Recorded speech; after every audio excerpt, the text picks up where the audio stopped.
লোকটি 2 কাঁধে 300 কেজি সিগারেটের পুটকি নিয়ে 500 বার স্কোয়াট দিচ্ছিল, এমনকি 2 পায়ের মাঝখানে সেট করা ছিল ধারালো এক বেয়োনেট। একটু 19-20 হলেই কেল্লা ফতে। তার দুপুরের খাবার ছিল বিষাক্ত বিচ্ছু, আর বিকালের নাস্তা বিষধর সাপ। তার এই অমানসিক পরিশ্রমের কারণ 6 মাস পরেই তাকে জেলে পাঠানো হবে। আসলে লোকটি মূলত রিয়েল এস্টেট ডেভেলপার। ধনীদের সাথে প্রতারণার কারণে তাকে 3 বছরের কারাদণ্ড দেয়া হয়। এখন জেলখানার ভয়ঙ্কর কয়েদিদের থেকে নিজের পশ্চাৎদেশ রক্ষা করার জন্য কুংফু ট্রেনিংয়ে ভর্তি হয়। কিন্তু মাস্টার তাকে বাচ্চাদের মতোই ট্রিট করে। বেচারা আর সহ্য করতে না পেরে সত্যিকারের কুংফু শেখাতে বলে।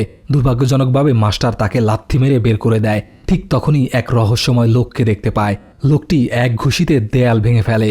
এই দৃশ্য দেখার পর আর এক মুহূর্তও দেরি না করে তাকেই গুরু বলে মেনে নেয়। এভাবেই শুরু হয় কঠোর প্রশিক্ষণ। সকালে বুকে ক্লিপ লাগিয়ে স্ট্রেচিং, দুপুরে খালি হাতে লড়াই আর বিভিন্ন অস্ত্রের ব্যবহার, রাতে পেরেকের বিছানায় শুয়ে থাকত আর ওস্তাদ তাকে জ্বলন্ত লাঠি দিয়ে মারত। এভাবেই বেশ কয়েক মাস কেটে যায়।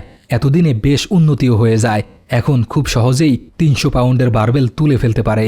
এবার তাকে লাথি মেরে বাইরে বের করে দেয়া মাস্টারের সাথে দেখা করে। মাস্টার ফ্লাইং কিক মারতে যায়, কিন্তু মুহূর্তের মধ্যেই ধরাশায়ী হয়ে যায়। এখন পশ্চাৎদেশ নিয়ে দুশ্চিন্তা ছাড়াই জেলে যেতে পারবে। কিন্তু দুর্ভাগ্যবশত গাড়িতে উঠতেই পাশে থাকা কয়েদিটা তার কচি শরীরের দিকে নজর দেয়। সাথে সাথেই উচিত শিক্ষা পেয়ে যায়। জেলে ঢোকার সাথে সাথেই সম্পূর্ণ শরীরের পরীক্ষা করা হয়। কিন্তু জেলখানার গার্ড তার পশ্চাৎদেশ পরীক্ষা করতে গিয়ে ভয়ে আটকে ওঠে, কারণ সেখানে অনেক ভয়ঙ্কর এক ট্যাটু আঁকানো ছিল। এবার তার রুমে আসতেই দেখে এক বুইড়া বেটা তার বিছানায় বসে পা নাচাচ্ছে। বুইড়ার পশ্চাৎদেশে লাথি পড়তেই একদম সোজা হয়ে যায়।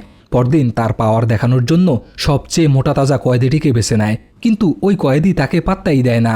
যার কারণে কয়েদিটিকে উস্কে দেওয়ার জন্য গালাগালি করা শুরু করে।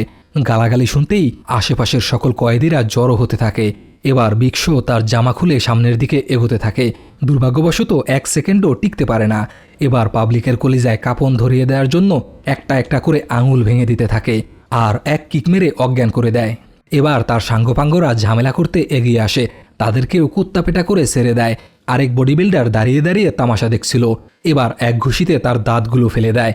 এই ঘটনার পর কেউ তার পশ্চাৎদেশে নজর দেয়া তো দূরের কথা, তার দিকে তাকানোর আগেও 100 বার চিন্তা করে। জেলখানায় গেলে কি আসলেই পশ্চাৎদেশ সামলে রাখতে হয়? কমেন্টে জানাবেন।